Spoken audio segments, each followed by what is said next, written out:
Bonjour, nous sommes début du mois de novembre et je vous retrouve sur le terrain pour vous parler de sipans.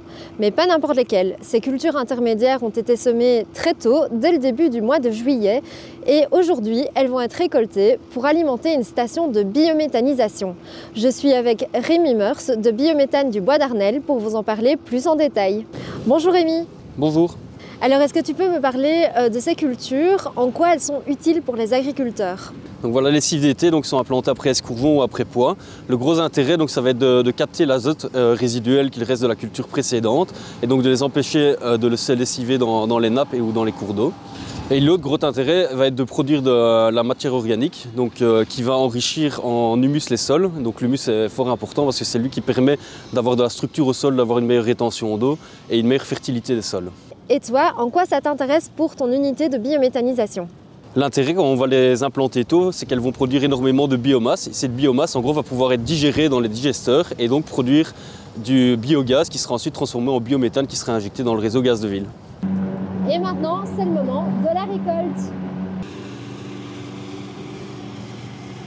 Et voilà, la récolte est maintenant dans la benne, direction la station de biométhanisation. Et nous revoilà devant l'unité de biométhanisation. Donc Rémi, maintenant, est-ce que tu peux m'expliquer comment ça va se passer pour ces beaux tournesols et compagnie? Donc voilà, les tournesols vont être ramenés ici et vont être ici stockés dans un silo. On va les tasser en fait à l'aide de tracteurs et de bulles pour retirer tout l'air qu'il y a dedans et permettre une bonne conservation. Donc la matière va pouvoir être stockée comme ça pendant 1 an voire plus. Tous les matins en fait on va charger toutes ces matières, donc du maïs, des coproduits de culture, les intercultures, les tournesols, et ils vont être chargés dans cette rémie ici derrière moi. Et ça va permettre donc de les incorporer au fil de la journée dans les 2 digesteurs qui sont juste là derrière, donc les 2 grosses bulles. Et dans ces digesteurs, en fait, ils vont subir une digestion anaérobie. Donc en fait, ils vont être dégradés et ils vont produire du biogaz, donc du CH4 et du CO2, qui va par la suite en fait être épuré afin d'avoir du CH4 pur, du biométhane, qui en fait est un équivalent du gaz de ville qui va être injecté dans le réseau ORES, donc le réseau gaz de ville pour alimenter les foyers de Charleroi. Et bien voilà, nous venons de découvrir une manière innovante de valoriser les cultures intermédiaires en énergie verte.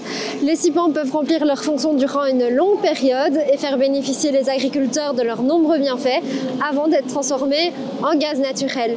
Et en plus, au final, le digestat de biométhanisation est rendu aux agriculteurs pour leur fournir de la matière organique pour leur fertilisation au printemps.